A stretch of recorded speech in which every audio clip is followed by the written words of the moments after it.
وہ عورت ہر روز بن سنور کر باہر نکلتی اور اپنے جسم کی نمائش کرتی۔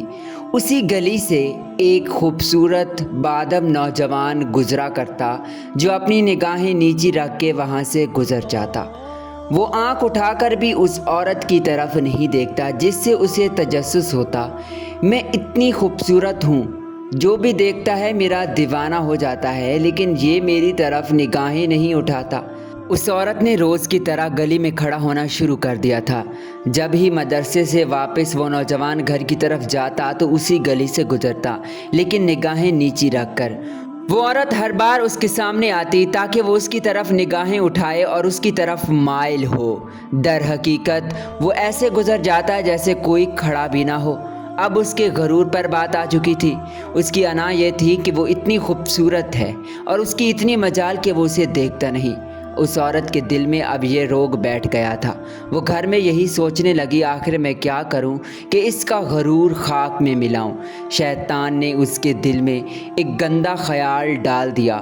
وہ خوش ہوئی، کہنے لگی، اب آئے گا مزہ، اب میں دیکھوں گی کہ یہ میری طرف کیسے نگاہیں نہیں اٹھاتا، اس میں اتنی جرأت۔ جیسے ہی اس کے دماغ میں گندا پلان بنتا ہے وہ خوش ہو جاتی ہے، اب میں دیکھوں گی کہ یہ میری بات کیسے ٹالتا ہے۔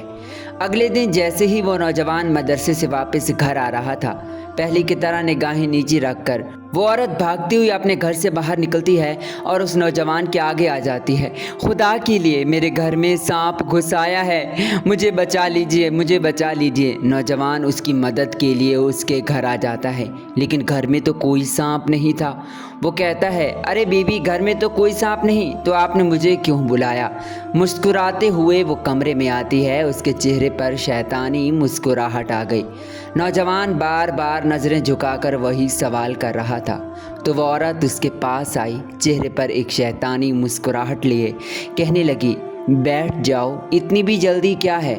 وہ بیچارہ بیٹھ جاتا ہے، اسے کہاں پتا کہ وہ کس جال میں پھنس چکا ہے۔ وہ عورت اس کے پاس بیٹھی اپنے جسم کی نمائش کرنے لگی تو نوجوان کہنے لگا، ارے اللہ کی بندی، یہ کیا کر رہی ہو؟ خدا کا خوف کرو۔ وہ اپنے دل کی بات کہتی ہے، میری خواہش پوری کرو تبھی تمہیں جانے دوں گی۔ نوجوان اسے سمجھاتا ہے کہ اللہ کا خوف کرو، یہ کیسی باتیں کرتی ہو اور مجھے دھوکے سے کیوں بلایا تم نے؟ جیسے ہی وہ جانے لگتا ہے وہ اس کا ہاتھ پکڑ لیتی ہے۔ اگر زیادہ ہوشیاری کی تو میں شور مچاؤں گی کہ تم زبردستی میرے گھر میں گھسے اور میری عزت پر ہاتھ ڈالنے لگے ہو۔ نوجوان دیکھ کر ڈر گیا کہ اس کی بنی بنائی عزت یہ عورت برباد کر رہی ہے اور اس پر جھوٹا الزام لگا رہی ہے۔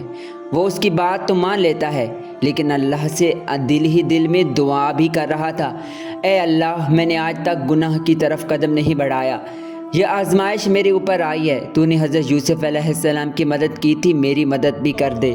وہ عورت اچانک آتی ہے، کہتی ہے، مان گئے آخر، تمہارے اندر بہت غرور تھا، کہاں گیا تمہارا غرور؟ وہ اس کے جسم کو چھونے لگتی ہے۔ نوجوان ڈر جاتا ہے، لیکن کہتا ہے کہ مجھے حاجت ہو رہی ہے، میں واش روم میں جانا چاہتا ہوں۔ وہ فوراً واش روم میں چلا جاتا ہے۔ ادھر عورت اس کا انتظار کرنے لگتی ہے، کافی دیر ہو چکی تھی، کہنے لگی، کہاں گیا، کہیں بھاگ تو نہیں گیا؟ وہ باہر آتی ہے، واش روم کے باہر کھڑی ہو جاتی ہے اور اس کا انتظار کرنے لگتی ہے۔ کچھ دیر کے بعد وہ نوجوان جیسے ہی واش روم سے باہر نکلتا ہے تو اس کے اوپر گندگی لگی تھی، اس نے اپنے اوپر گندگی مل لی تھی جس سے وہ بہت گندا لگ رہا تھا، بدبو آ رہی تھی۔ وہ عورت کہنے لگی، اے گندے انسان، اس حالت میں میرے سامنے آنے کی جرأت کیسے ہوئی تمہاری؟ دفع ہو جاؤ، میں کہتی ہوں، یہاں سے نکل جاؤ میرے گھر سے۔ اس کی وہ سوچ بھی ختم ہو گئی اور وہ عورت واپس اپنے کمرے میں چلی گئی۔ ادھر وہ نوجوان جو دل میں بہت دکھ لیے گلی سے آ رہا تھا کہ اب سب میرا مذاق اڑائیں گے، جیسے ہی ایک نوجوان اس کے سائڈ سے گزرتا ہے تو وہ اسے روک لیتا ہے، ارے کون سی ایسی خوشبو لگائی ہے آپ نے جس کی خوشبو بہت زیادہ ہے اور بہت زیادہ اچھی لگ رہی ہے، بتائیے آپ، میں بھی اسی طرح کی خوشبو لگانا چاہتا ہوں۔ نوجوان سارا واقعہ بتاتا ہے جس پر وہ دوسرا نوجوان ایک دم سے حیران ہوتا ہے۔ نوجوان کہتا ہے، میں نے اپنے جسم پر گندگی ملی ہے، یہ بدبو ہے، تم خوشبو کیسے کہہ سکتے ہو؟ نوجوان کہتا ہے، سبحان اللہ، تم نے خود کو گناہ سے روکا جس وجہ سے اللہ نے اس گندگی کو خوشبو میں بدل دیا، صرف تمہاری نیکی کے بدلے میں۔ جو گناہ سے نفرت کرتے ہیں عزت ہی ان کا مقدر ہوتی ہے، اور جو گناہ کی راہ اختیار کرتے ہیں وہ ذلیل و خوار ہوتے ہیں۔ سبحان اللہ۔